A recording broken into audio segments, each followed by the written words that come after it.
Well, my story, maybe not everybody knows it. I'm a Swiss cardiologist and internist and also trained in immunology and virology. So in February 20, I immediately realized that everything I had learned in medical school, during my scientific education, and in my practical medical life, which is 34 years, was suddenly turned upside down. I mean, the whole prevailing corona narrative was utter unscientific nonsense. So, well, I felt it is my duty as a doctor, as it is my duty to inform my patients about their medical condition so that they can decide informed how to proceed.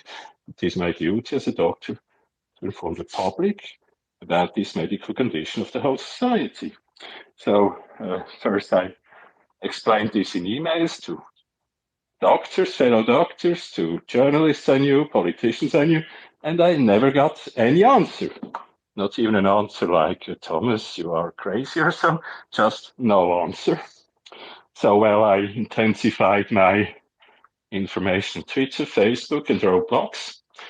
And on Thursday before Easter, I wrote a huge blog where I once again the whole nonsense narrative from the whole indication to test over the suboptimal PCR test that the Corman-Drosten testing protocol is the first possible that you could create for SARS-CoV-2.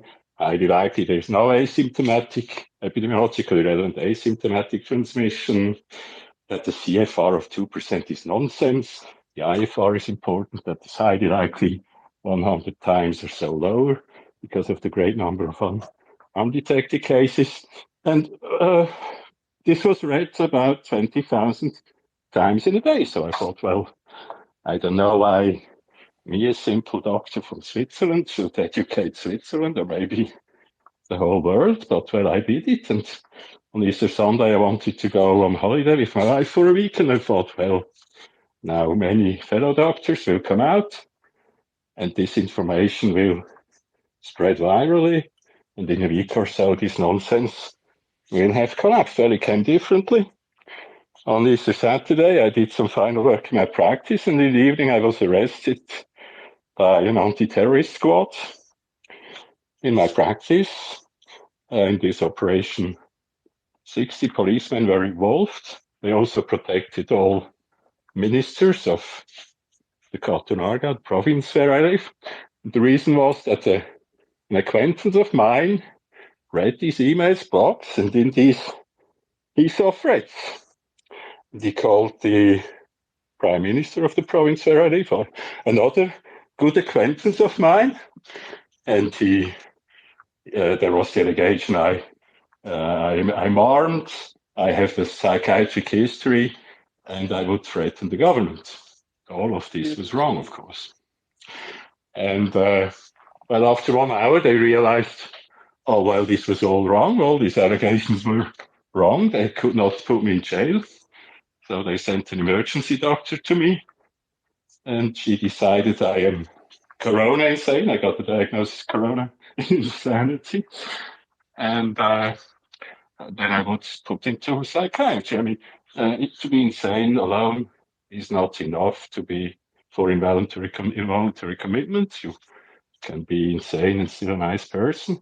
But then they decided, well, as I'm not dangerous to others, I'm self-endangering.